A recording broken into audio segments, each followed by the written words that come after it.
Bonjour mes bien-aimés.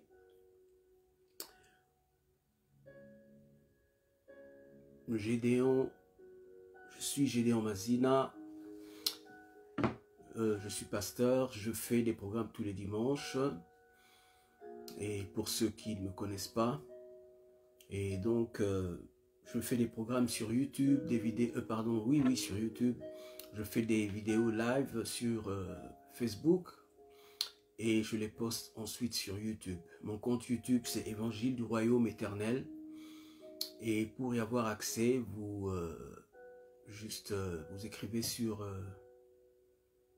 YouTube, le search engine de YouTube, Pasteur Gédéon Mazina. Vous aurez accès plus facilement à mon compte YouTube. Et vous pourrez vous abonner à ma chaîne. Donc à chaque fois que je posterai une vidéo, vous serez notifié.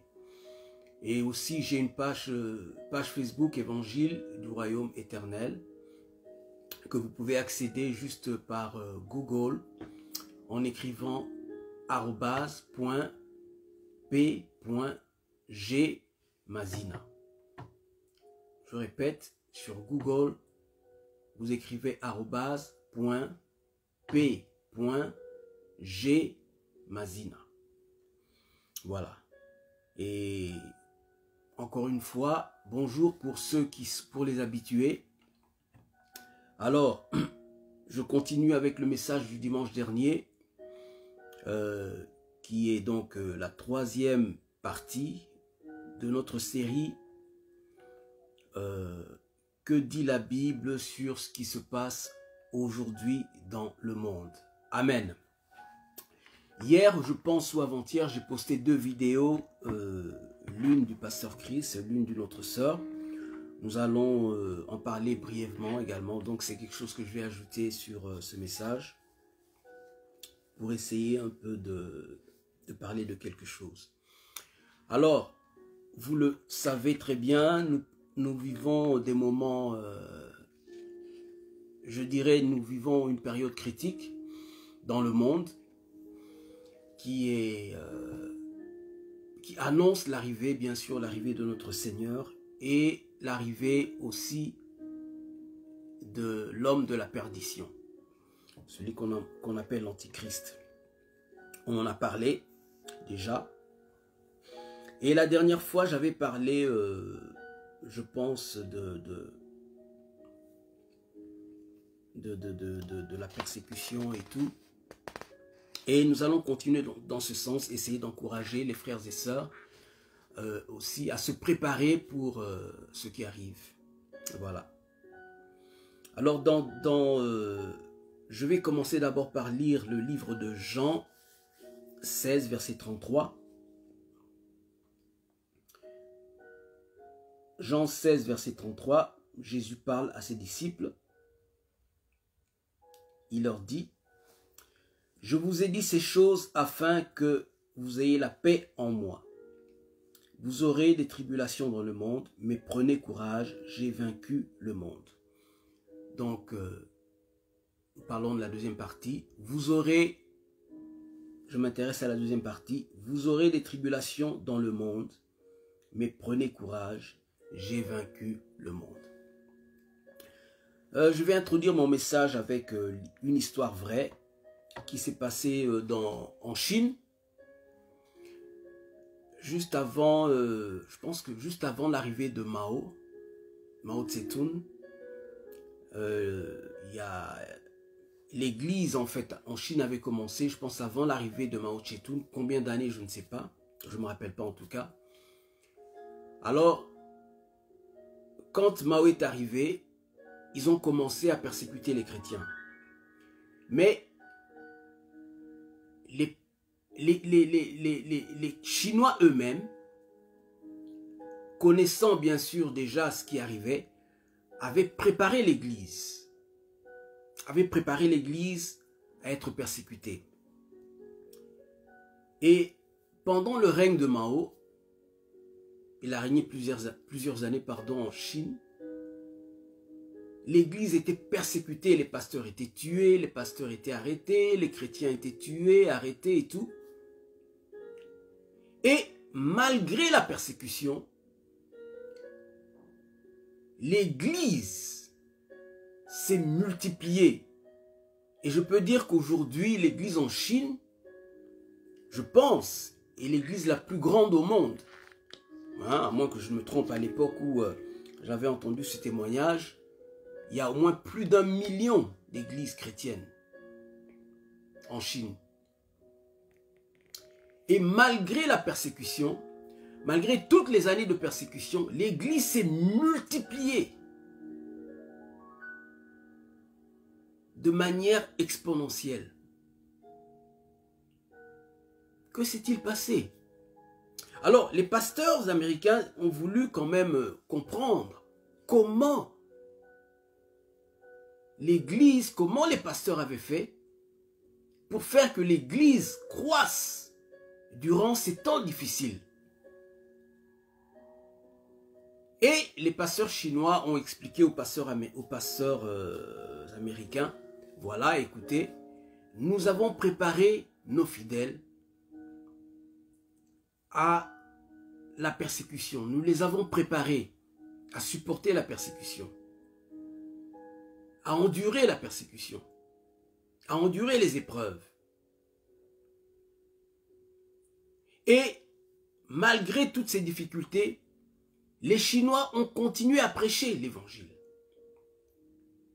Ils ont prêché l'évangile. Et aujourd'hui, Mao est parti, mais l'église est restée. L'église est restée parce que c'est l'église du Dieu vivant. Personne ne peut détruire l'église du Seigneur. Je me rappelle les pharisiens, lorsque les apôtres avaient commencé leur ministère, l'église était persécutée aussi. Et lorsque les pharisiens ont interdit aux disciples, aux apôtres de prêcher au nom de Jésus-Christ, ils ont vu que les apôtres ont continué et ils se sont concertés et ils se sont dit, si cette œuvre vient réellement de Dieu ou elle ne vient pas de Dieu, elle sera détruite. Et ils ont cité quelques exemples de certains leaders, de certaines sectes qui s'étaient formées à cette époque-là et qui finalement ont été détruites. Ils ont dit, celle-ci, si elle est pareille que ces autres sectes, elle ne subsistera pas, elle sera détruite. Mais si elle appartient à Dieu, faisons attention, prenons garde d'avoir combattu contre Dieu. Et nous allons voir que bien sûr, bien qu'ils avaient ils avaient parlé ainsi, la persécution avait continué. Et l'Église du Christ a continué malgré la persécution.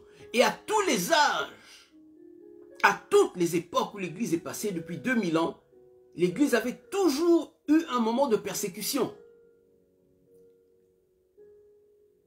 Et malgré ces moments de persécution, l'Église ne cessait de grandir.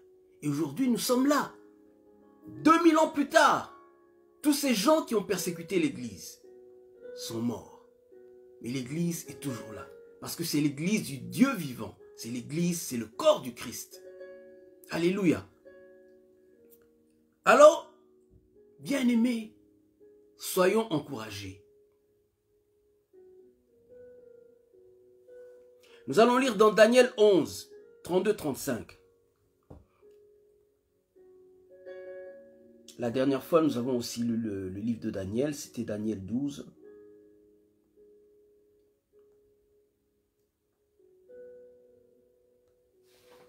Alors, je dis, il séduira par des flatteries les traîtres de l'alliance, mais ceux du peuple qui connaîtront leur Dieu agiront avec fermeté. Les plus sages parmi eux donneront instruction à la multitude. Il en est aussi, ou il en est qui succomberont par un temps à l'épée et à la flamme, à la captivité et au pillage. Amen. Je vais lire d'autres versions.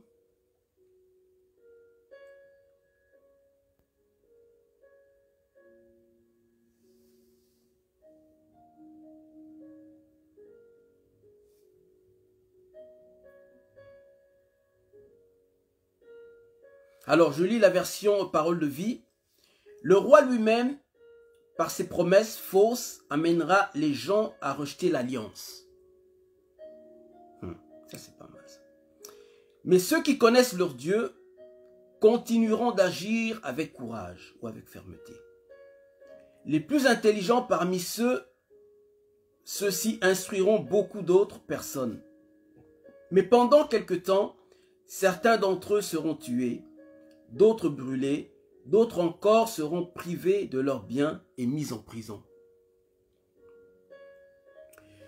Il y a combien d'années? Je pense en 2001, déjà il y avait un prophète, l'ange Gabriel avait, je pense l'ange Gabriel était apparu à un prophète, et il lui a parlé de 3 séries de 7 ans. Il lui avait parlé des événements qui allaient se produire durant ces 3 séries de 7 années.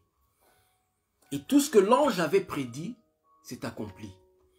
Et nous sommes arrivés à la dernière série, donc à la dernière année de la 3e série. Donc 21 ans plus tard. Et la dernière année, c'était la persécution des chrétiens. Bien sûr, il n'y avait pas... l'ange n'avait pas dit comment ça allait se produire. Mais aujourd'hui, on comprend.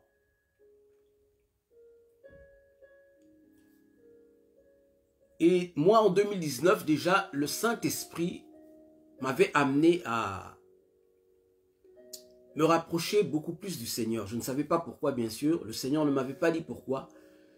Mais l'Esprit de Dieu, depuis vers la fin 2019, je pense que c'était septembre, quelque chose comme ça, je sentais dans mon esprit que je devais changer de vie. Je devais changer de style de vie, changer, disons, me consacrer beaucoup plus en fait. Et je ne pouvais pas, je veux dire, ignorer en fait. Voilà. Je ne pouvais pas ignorer ce que l'Esprit avait mis en moi en fait. Et je ne savais pas, c'est juste vers la fin justement de cette année que c'est là que le coronavirus avait commencé. Janvier, ça s'est empiré, c'est arrivé en Europe vers le mois de janvier et tout. Et jusqu'à aujourd'hui, nous voyons ce que nous voyons. Le Saint-Esprit prévient lorsqu'une chose arrive. Et le dimanche dernier, on avait vu que ceux qui ont le discernement discernent ces temps-ci. Mais ceux qui n'ont pas le discernement continuent leur vie comme si de rien n'était. N'est-ce pas?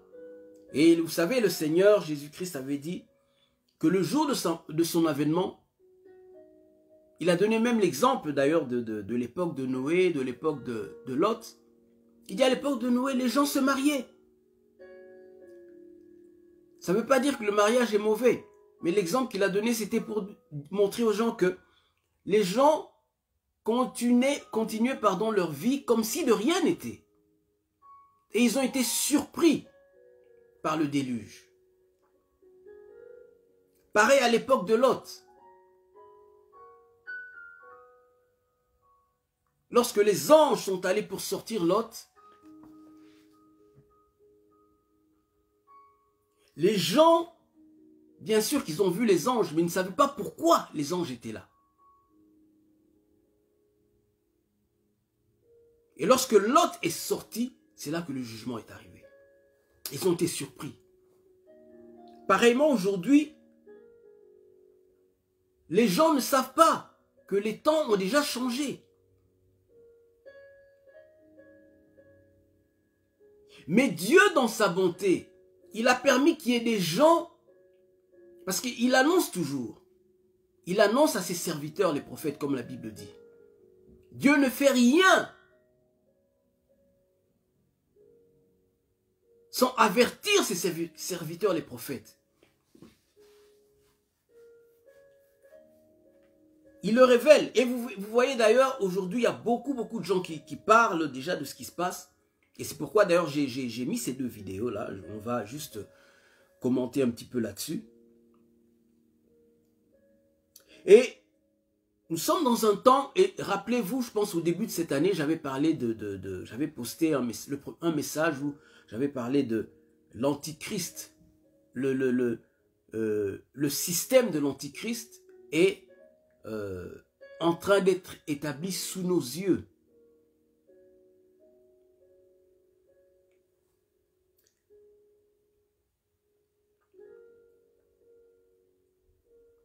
Et ici dit, il séduira qui? L'antichrist. Il séduira beaucoup de gens par quoi? Par des flatteries. Il flatte par qui? Les traîtres de l'alliance. Les traîtres de l'alliance.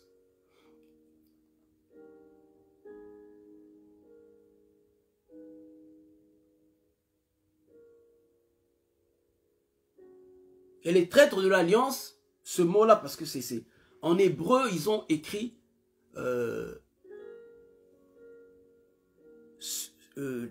l'injustice ou iniquité. Et l'iniquité, c'est quelque chose que vous faites, que vous connaissez, mais vous n'abandonnez pas. Vous savez, l'iniquité, ça ne veut pas seulement dire péché du genre, impudicité et tout. Ça peut être tout simplement être l'amour de l'argent. Ça peut être aussi la négligence. Avoir eu la négligence dans l'œuvre du Seigneur, la négligence dans essayer de renouveler notre intimité avec Dieu. Parce que la Bible nous demande d'avoir du zèle pour le Seigneur. De ne pas être de ne pas être tiède. Et l'Église aujourd'hui, en fait, lorsque nous regardons de manière générale, nous vivons une tiédeur spirituelle.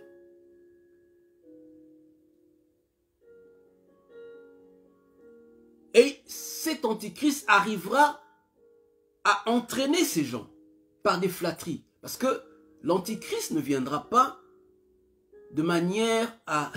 Comme nous on le pense, hein, il ne va pas venir avec des cornes pour dire que je suis l'antichrist. Non. Il viendra comme quelqu'un de bien, qui va apporter des solutions.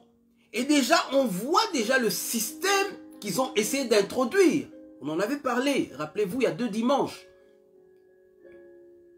Ils ont trompé les gens en présentant une chose, en disant aux gens que c'est quelque chose de bien, qui va faire du bien, qui va protéger.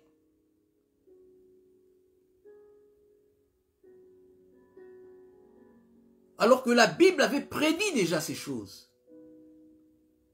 Rappelez-vous, il y a 2 dimanches, j'avais parlé de ça. Vous pourrez voir le premier message sur que dit la Bible, sur ce qui se passe dans le monde aujourd'hui. Le premier message. Et c'est ça. Ils vont dire des choses, ils vont parler, ils vont mentir aux gens. Et tous les gouvernements du monde aujourd'hui sont en train de mentir aux gens.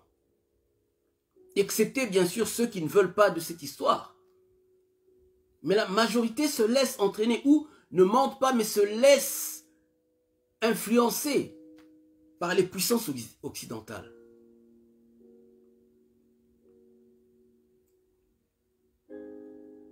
Mais il dit ceux du peuple qui connaîtront leur Dieu agiront avec fermeté. Ici, ceux qui connaîtront leur Dieu. Le mot utilisé ici, c'est le même mot qui a été utilisé dans Genèse, quand la Bible dit Adam connut Ève et Caïn connut sa femme. C'est le même mot. Donc, il parle de l'intimité. Et ils ont utilisé aussi le même mot pour la connaissance du bien et du mal. C'est-à-dire, quand ils ont mangé le fruit, ça leur a donné de l'intelligence, une connaissance. Lorsque si vous regardez bien, l'arbre de la connaissance du bien et du mal, ça signifie tout simplement, ça les a amenés à une... comment on appelle, en anglais on dit à un niveau d'être, en anglais on dit accountable, c'est-à-dire c'est comme quelqu'un lorsqu'il devient mature, il devient responsable de ses actes, il connaît le bien et le mal, vous comprenez?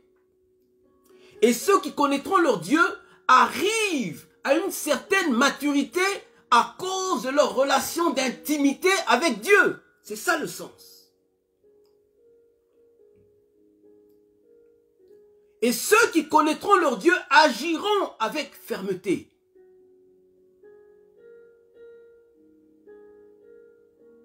C'est-à-dire, ils ne se laisseront pas entraîner. Ils ne se laisseront pas influencer. Et je pense qu'il y a 2 dimanches, j'avais parlé déjà d'un grand pasteur ici, qui, vous savez, lorsqu'on voit un grand pasteur, on se dit, oh, certainement, il connaît Dieu. Mais qu'est-ce que nous dit la Bible? Il y a des gens qui vont se présenter devant Dieu et diront, nous avons fait des miracles en ton nom. Et Jésus leur dira, retirez-vous de moi, ouvriers de quoi? D'iniquité. C'est le mot qu'on a utilisé ici, iniquité. Les traîtres de l'alliance. C'est-à-dire ceux qui commettent l'iniquité. Ils seront séduits. Donc ce pasteur a été séduit. Et il veut séduire d'autres chrétiens. Et là encore, c'est seulement le système. Et j'ai appris qu'il y a même aux États-Unis des églises qui ont transformé leur salle en centre de vaccination. Qu'est-ce que c'est que ça? Et je me pose des questions, là je n'ai pas vérifié. Si ce pasteur ici à Londres n'a pas fait pareil. Et le gouvernement leur a donné une grosse somme d'argent à ces pasteurs-là. Pour transformer, parce que quand je parle de ces pasteurs, c'est des pasteurs de grandes églises qui ont reçu l'argent pour transformer leur église en centre de vaccination. Quelle corruption!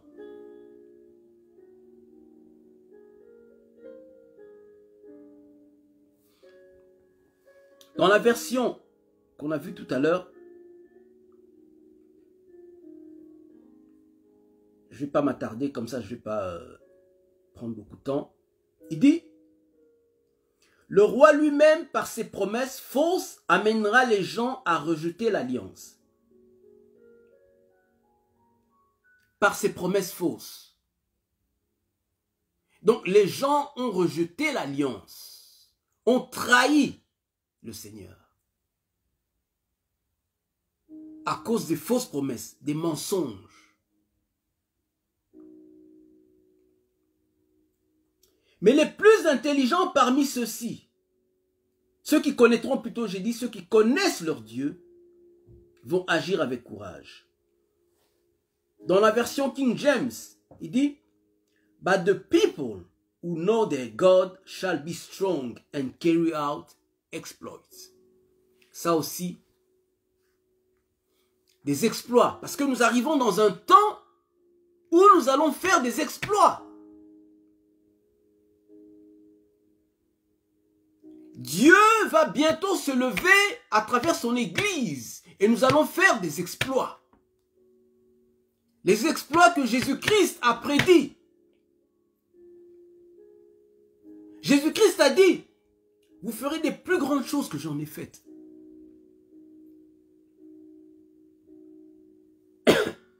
Mais ceux qui les feront, c'est ceux qui connaissent leur Dieu. Ceux qui ont une relation d'intimité avec Dieu et qui sont arrivés à un niveau de maturité à discerner le bien et le mal. À discerner les temps, parce que c'est selon l'esprit. La maturité, ce n'est pas la connaissance intellectuelle que tu as de la parole de Dieu, mais la connaissance spirituelle. Qui te pousse à agir d'une certaine manière lorsqu'une épreuve se présente.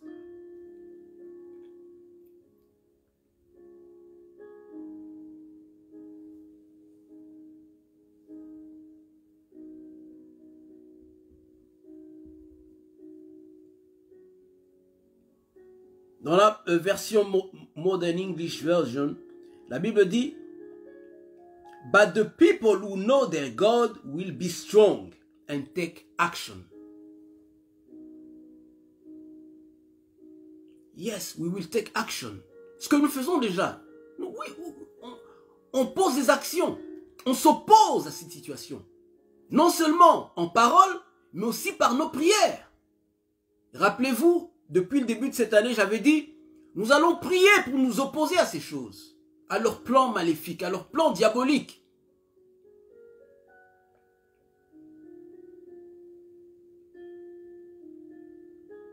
Verset 33. Il dit, les plus sages parmi eux donneront instruction à la multitude. C'est ça. Les sages, en fait, c'est ceux qui ont discerné les temps. Ils ne gardent pas la chose pour eux-mêmes, parce que lorsque nous sommes sentinelles, lorsque nous voyons l'épée, nous devons avertir les autres. C'est ça.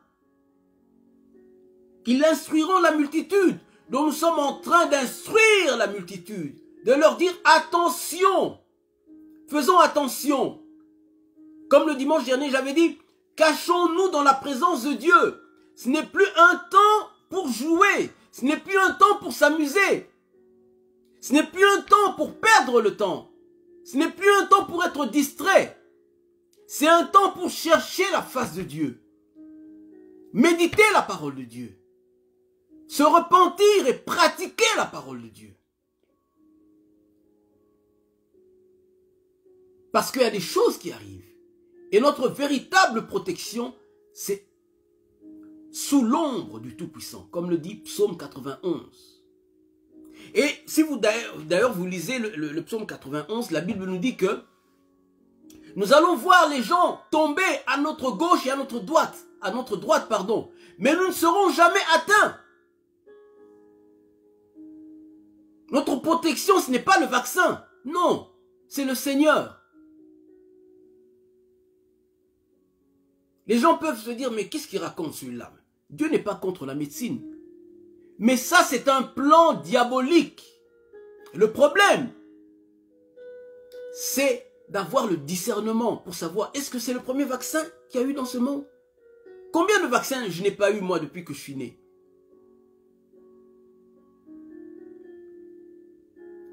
Est-ce que vous m'avez déjà vu, moi, me lever ici pour vous dire vaccin de la variole ou quelqu'un d'autre, d'ailleurs? Se lever contre le vaccin de la variole, la varicelle, vaccin de l'hépatite, vaccin de ceci? Non! Pourquoi le monde bouge en ce moment? Comprenons ce qui est en train de se passer.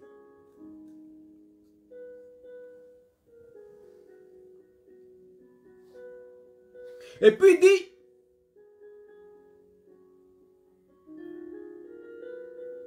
ils donneront instruction à la multitude. Et il y en a qui succomberont pour un temps à l'épée et à la flamme et à la captivité et au pillage.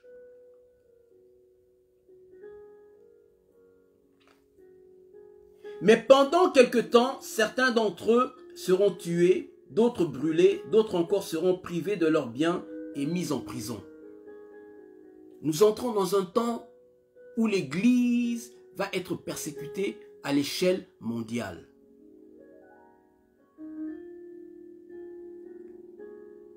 Étrangement, et d'ailleurs, si nous regardons l'histoire de l'Église,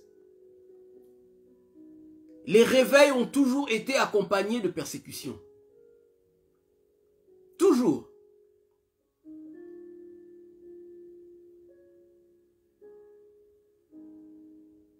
La Bible dit dans Ésaïe 60, je vais lire,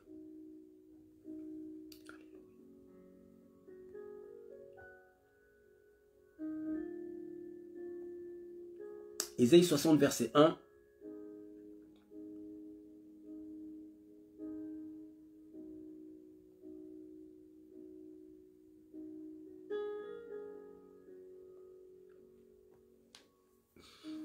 Lève-toi, sois éclairé, car ta lumière arrive.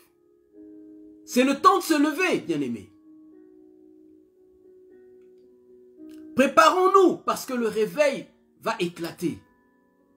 Mais la persécution va éclater aussi, les deux en même temps.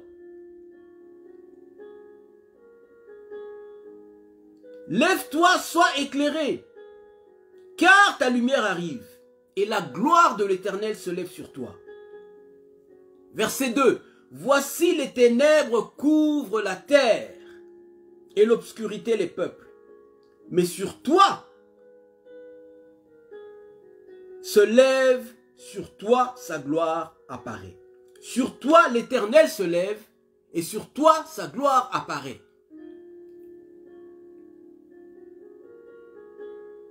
Alléluia. Les ténèbres couvrent les peuples. C'est aujourd'hui, on le voit. Le monde aujourd'hui est couvert de ténèbres. Par tous les plans diaboliques qui se passent en ce moment.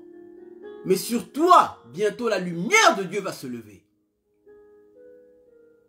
Le Seigneur n'abandonnera pas son peuple dans cette situation. Celui qui se confie en l'Éternel ne sera jamais dans la confusion. Ayons confiance en Dieu.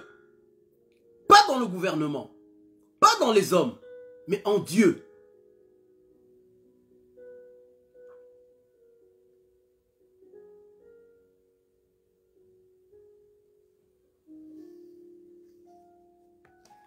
J'avais parlé, je pense que c'était un lundi, dans Proverbe, je pense 27, si je me rappelle bien, 27, quelque chose, où je disais,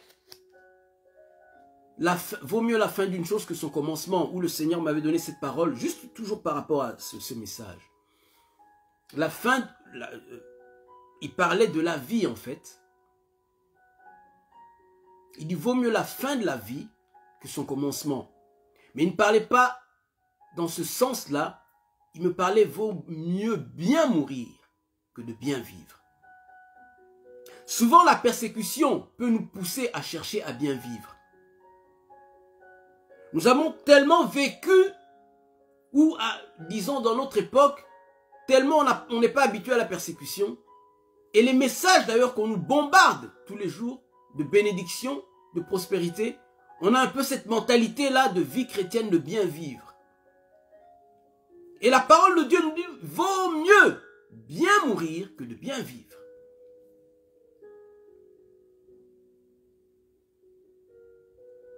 Parce que tu peux vouloir bien vivre, c'est-à-dire protéger ta vie durant cette période, rechercher le confort et accepter de te compromettre.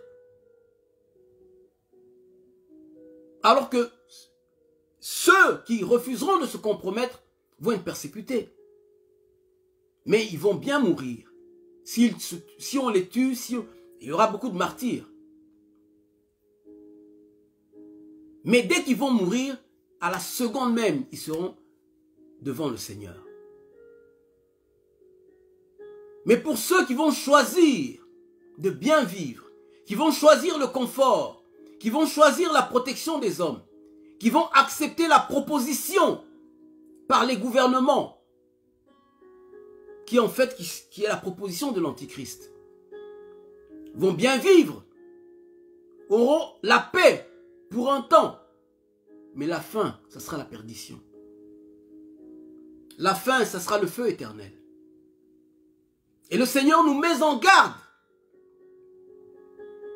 de ne pas nous laisser séduire.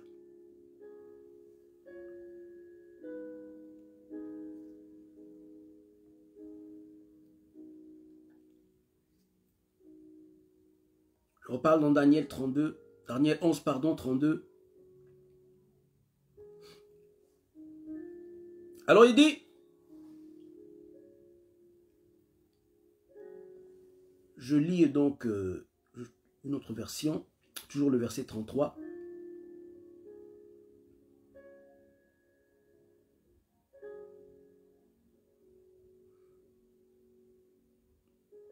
Dans la version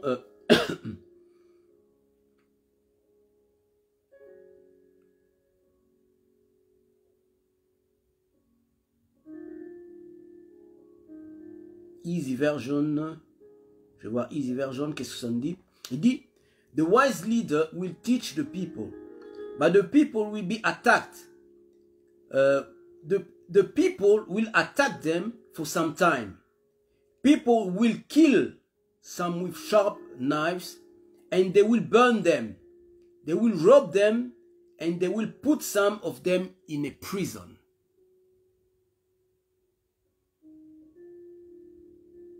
Et Jésus nous a parlé de la prison, des gens qui iront en prison. Et nous arrivons dans ce temps-ci. Et si nous lisons Apocalypse 12, versets 1 à 11, on nous parle de l'histoire du plein milieu de la tribulation où le diable, il y a eu guerre dans le ciel entre les anges de Dieu et les anges du diable. Mais en fait, et les anges de Dieu ont vaincu. Et le diable est tombé sur la terre. Rappelez-vous, j'avais prêché là-dessus. Où le titre c'était, je pense, prenez courage, quelque chose comme ça.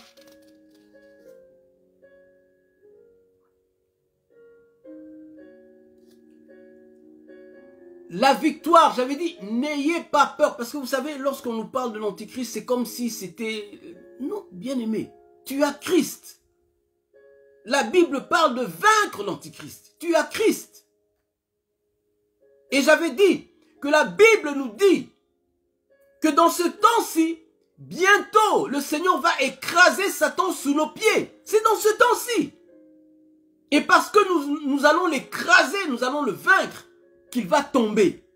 Parce que si vous lisez ce passage, vous allez voir que lorsque les anges ont combattu contre les anges du diable, lorsqu'ils sont tombés, directement après, ils disent, Nous l'avons vaincu à cause du sang de l'agneau. Ce n'est pas les anges qui l'ont vaincu. Parce que les anges n'ont pas besoin du sang de l'agneau, c'est nous. Donc, lorsque nous combattons ici sur terre, les anges combattent dans le ciel. C'est ça que ça veut dire. Et notre victoire sur terre, c'est la victoire des anges dans le ciel. C'est à cause de la victoire que nous aurons sur terre que les anges auront la victoire et vont faire tomber Satan. Donc en fait, c'est nous qui allons le faire tomber, l'écraser. Et à cause de cela, la persécution va augmenter encore plus. J'avais dit, n'ayons pas peur. Vous comprenez? N'ayons pas peur.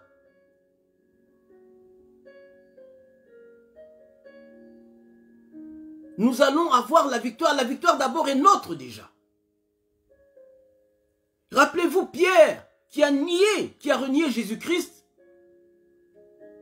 lorsqu'il Jésus-Christ s'était fait arrêter. Mais après le baptême du Saint-Esprit, Pierre n'avait plus peur.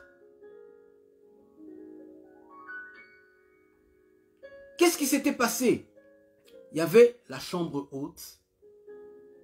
Et au sortir de la chambre haute, Pierre était un homme transformé. Et notre chambre haute aujourd'hui, comme je l'ai dit encore, je le répète, Psaume 91, reste dans la présence de Dieu. Dieu va déverser sa puissance sur nous. Et on va parler de l'évangile sans crainte, sans peur.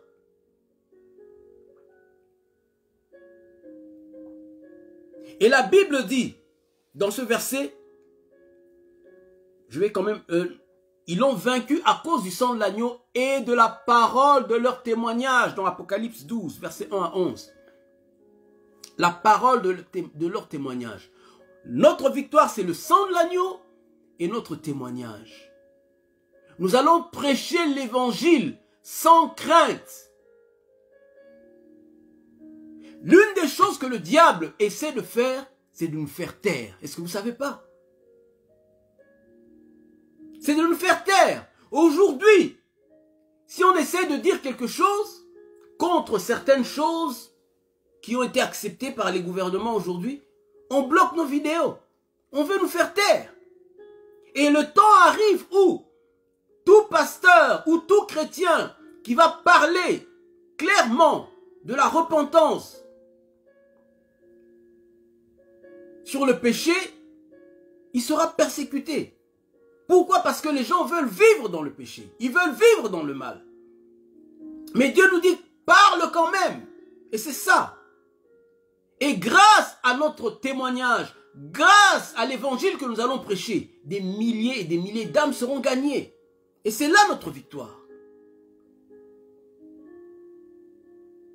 Parce que lorsqu'on parle de victoire, il y a la victoire personnelle de chaque chrétien et la victoire par rapport au territoire que nous allons gagner. Et les territoires, c'est les âmes que nous allons gagner. Que nous allons sortir des ténèbres qui vont entrer dans le royaume de lumière.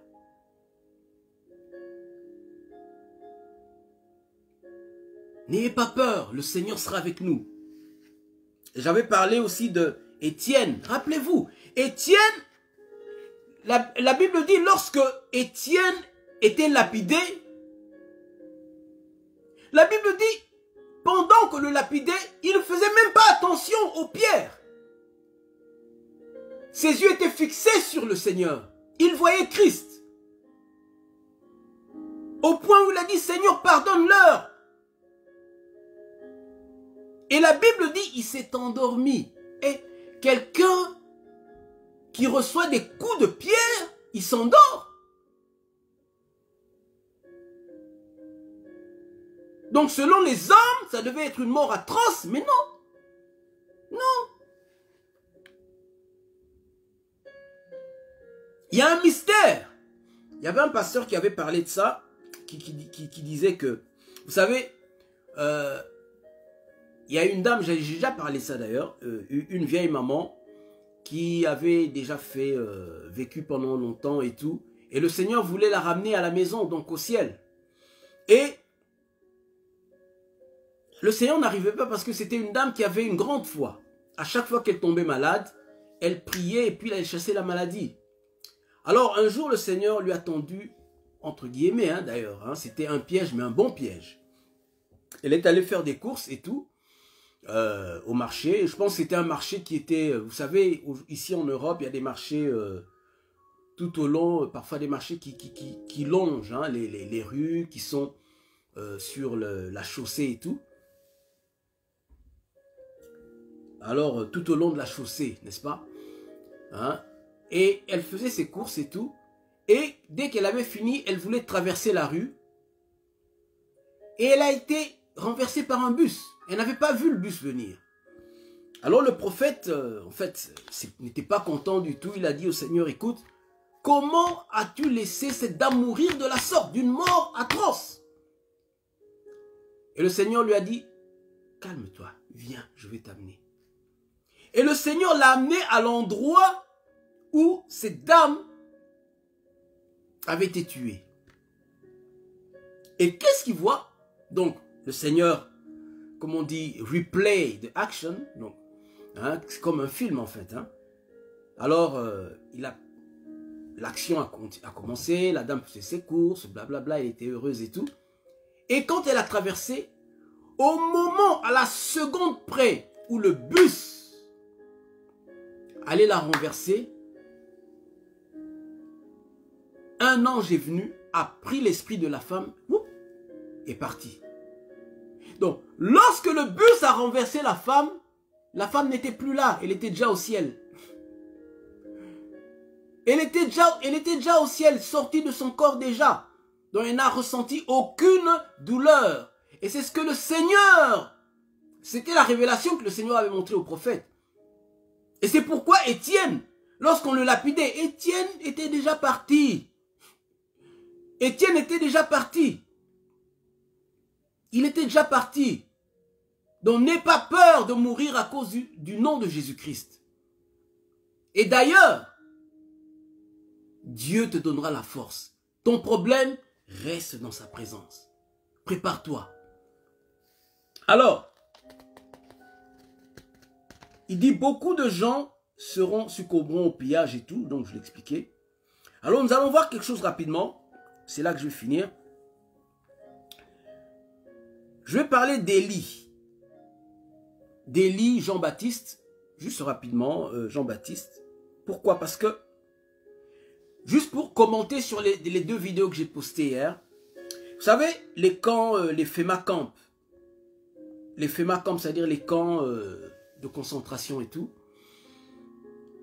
Le pasteur qui avait dit les endroits en fait où tous les bâtiments qui ont été créés pour le vaccin, la vaccination et tout, ces centres qui ont été créés seront transformés en centres d'abord de protection, du genre protection, et puis concentration, et puis centre d'exécution à la fin. C'est ça le plan. Et la deuxième vidéo, c'était cette dame aussi qui parlait justement de ce genre de camp. Et elle disait déjà qu'il y avait des tests qui étaient en cours. Ils envoyaient déjà des messages. C'est quoi le message? C'était à cause de ce qui se passe en ce moment, ils vont amener les gens à se rebeller contre les gouvernements.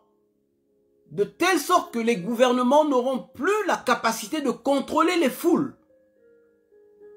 Alors, ces endroits-là, ces camps-là seront comme des lieux de protection. Et ils enverront des textes à tout le monde. Allez, ils vous donnent l'adresse. Allez à cet endroit pour vous faire protéger parce que à cause des pillages, les maisons seront brûlées. Ils vont détruire tout sur leur passage. Alors que c'est un piège. Tous ceux qui vont entrer là-dedans ne pourront plus jamais en sortir. La seule condition pour sortir de là, ce sera la marque de la bête. Donc ça, c'est déjà un avertissement pour les gens. Si vous recevez un texte comme ça c'est pas tout de suite, mais quand ces choses vont commencer, n'y allez pas. Alors, pour parler de ces camps de concentration,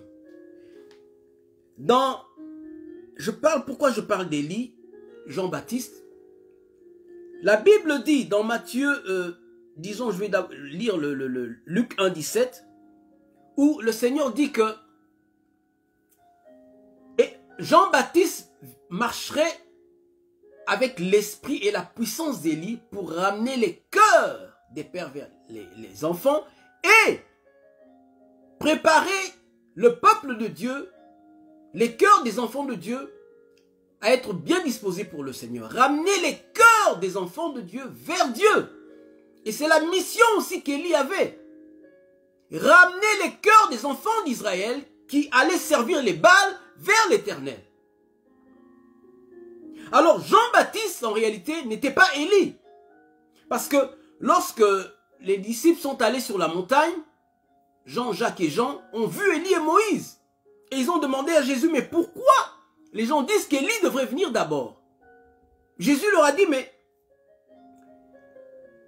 Élie, oui, devait venir premièrement pour rétablir toutes choses. Mais Élie est déjà venu, ils n'ont pas reconnu. Et ils ont compris qu'il parlait de Jean-Baptiste. Mais est-ce qu'Élie, Jean-Baptiste, était la réincarnation d'Élie? Non. C'était le genre de ministère. Ramener les gens à Dieu par la repentance. C'était le genre de ministère. Pourquoi je dis ça?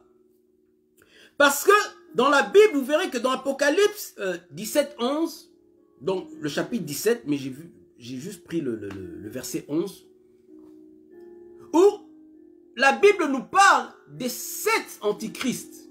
À l'époque de Jean, bien sûr, là où il disait 5 étaient, il y avait, je pense que 5 qui étaient tombés déjà, et un qui était là, et il y a un autre qui allait venir, mais il y aurait 7 rois, donc 7 antichrists, et il y aurait un 8e qui allait venir, et le 8e ferait partie des 7.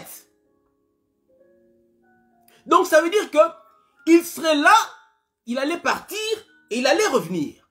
Comme Élie qui avait existé, qui était parti, et qui est revenu à travers Jean-Baptiste.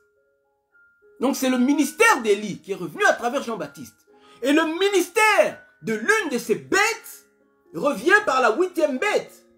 C'est ça ce que Jésus voulait, en fait l'Apocalypse nous disait ici. Et comment? Quelle est la bête qui a le ministère, qui avait ce ministère-là, de tuer des gens dans les camps de concentration? C'est Hitler. Vous comprenez? Alors dans Apocalypse 17 verset 11, il disait que le 8e roi viendra et il fera partie des 7. Donc, je vais le lire.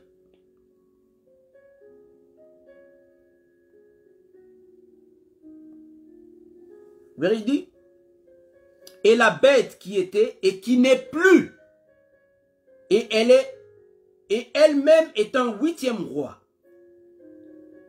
Et elle est du nombre des 7, et elle va à la perdition. Donc elle était et elle n'est plus.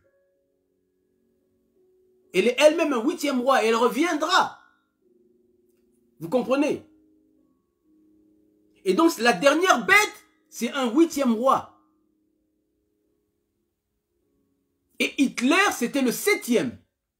Et lorsqu'on regarde comment Hitler a persécuté, parce que quand on parle de la bête des antichrists, ils ont pris, il y a eu plusieurs antichrists, mais ils parlent de 7 antichrists importants à travers l'histoire. Et il y en a eu avant Christ et après Christ. Parce qu'à l'époque de Jean, c'était déjà le 5e. Le 5e ou le 6e. Donc ça veut dire qu'il y en a eu déjà. Parce qu'il dit 5 sont tombés. Donc il y en a eu déjà avant Christ. Et c'est quoi Antichrist? En fait, c'est tout simplement ceux qui combattent le peuple de Dieu. Parce qu'ils combattent Christ. Il y a d'autres qui l'ont combattu directement, mais il y a d'autres qui l'ont combattu à travers son peuple. C'est ça. Ceux qui combattent le peuple de Dieu, qui combattent Christ à travers son peuple. Comme Christ a apparu à l'apôtre Paul, il a dit, mais pourquoi me persécutes-tu? C'est ça. Quand tu persécutes le peuple de Dieu, c'est Christ que tu persécutes. Tu es antichrist.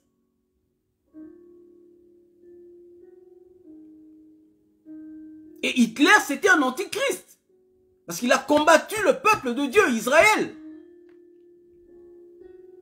Et aujourd'hui, et il va revenir. Mais ce n'est pas la réincarnation, non. Cet antichrist va avoir le même genre de mission qu'Hitler avait. Mais en plus grand. Vous comprenez? En plus grand maintenant. Et il y aura ces camps de concentration qui existent déjà. Ces camps sont là déjà. Et ils vont mettre des gens là-bas, soi-disant pour les protéger contre les émeutes qui vont arriver, mais en réalité ce sont des pièges. Et ceux qui vont entrer dans ces camps ne pourront plus sortir. La condition, ça sera la marque de la bête. Et ceux qui ne voudront pas recevoir la marque seront exécutés, exterminés à l'échelle mondiale. C'est pourquoi le Seigneur a dit que la souffrance qu'il y aura à cette époque-là, il n'y aura jamais pareil. Et quand vous regardez, Hitler, il a voulu dominer le monde. Il n'a pas réussi. Et c'est ce que l'Antichrist va essayer de faire. Dominer le monde. Mais la manière d'exécuter dans les camps de concentration, c'était Hitler qui le faisait. Et c'est ça déjà, on voit déjà aujourd'hui. Donc c'est ce genre d'antichrist, dont le 8e, c'est celui qui viendra avec l'esprit d'Hitler. Comme Jean-Baptiste est venu avec l'esprit d'Élie. Lui viendra avec l'esprit d'Hitler pour persécuter Israël et l'Église.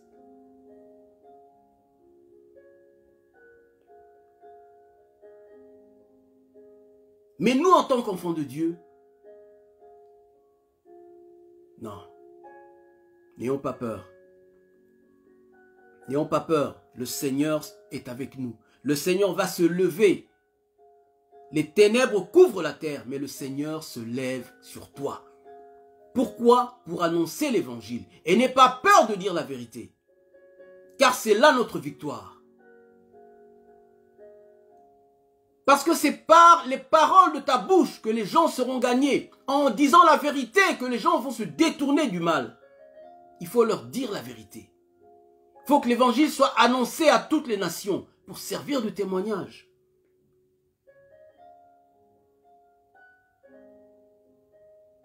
Nous l'avons vaincu à cause du sang de l'agneau et de la parole de notre témoignage.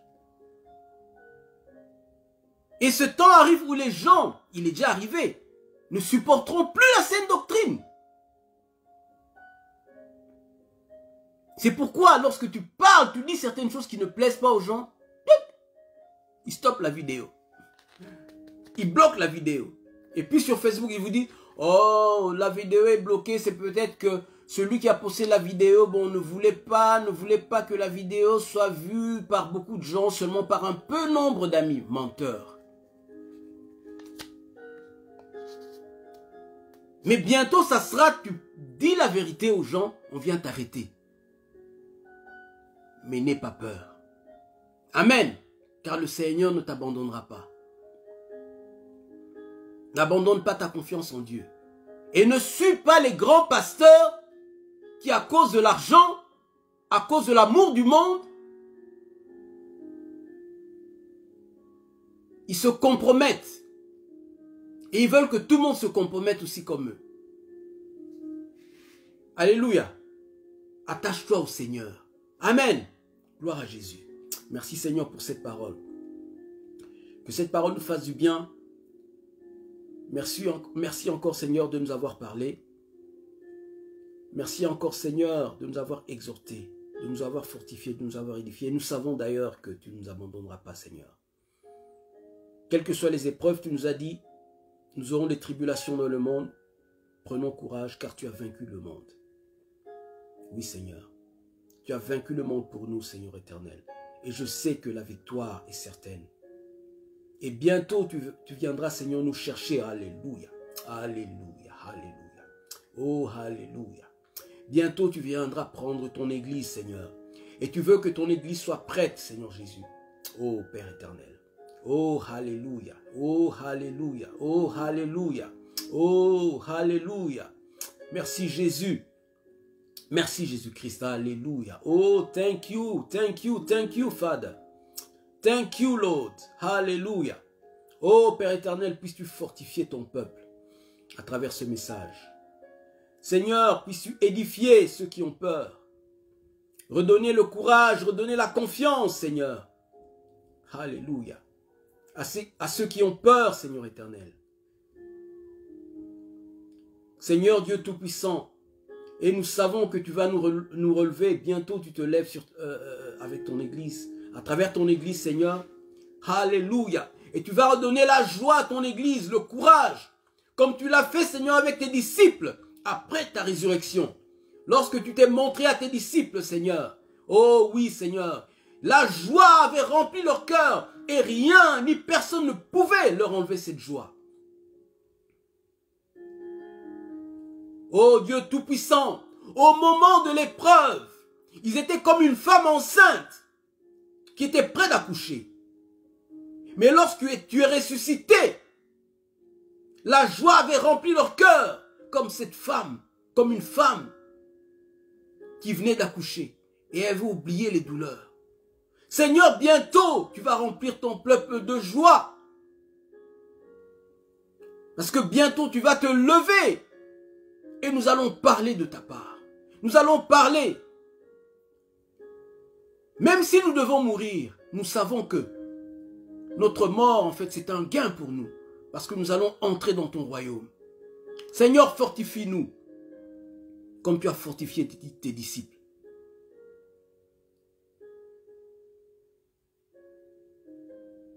Fortifie-nous, Seigneur, dans notre être intérieur, Seigneur. Afin qu'on ne faiblit pas devant les attaques, qu'on ne faiblit pas devant les persécutions, devant les oppositions, Seigneur. Que ta parole s'enracine en nous et qu'on soit enraciné dans ta parole. Par la grâce, la puissance du Saint-Esprit. Alléluia. Oh, Jesus, thank you. Merci beaucoup, Seigneur. Nous savons, oui, Seigneur, tu m'as dit, et tu l'as dit d'ailleurs à beaucoup, et tu me l'as répété encore, tu vas étonner le monde. Tu vas étonner le monde à travers ton Église. Oh, alléluia. Et les gens sauront que tu es Dieu. Les gens sauront que tu es réel. Et notre victoire est certaine. Bientôt, tu vas écraser Satan sous nos pieds. Merci, Seigneur Jésus. Merci, Dieu Tout-Puissant. Gloire te soit rendue. Gloire te soit rendue, Dieu des armées. Alléluia. Merci beaucoup, Roi des rois. Merci beaucoup, Dieu des armées. Au nom de Jésus, Seigneur, nous avons ainsi prié. Alléluia. Amen. Alléluia. Thank you, Jesus. Thank you. Thank you, Jesus. Alléluia. Oh, glory, glory. Glory, glory to Jesus. Merci, mes bien-aimés. Nous avons fini notre message. Vraiment que la grâce de Dieu soit avec vous. Réécoutez les 3 séries. Le premier, la première partie, deuxième partie et cette troisième partie, réécoutez. Et encore, il y avait un petit message, je pense que j'avais fait un lundi. C'est quoi ton choix? Réécoutez celui-là aussi. Ça fait partie aussi de ces 3 séries. Réécoutez ces messages afin d'être fortifié, afin d'être édifié, sachant que Dieu ne vous abandonnera pas. Amen. Bye bye. À dimanche prochain. Dieu voulant.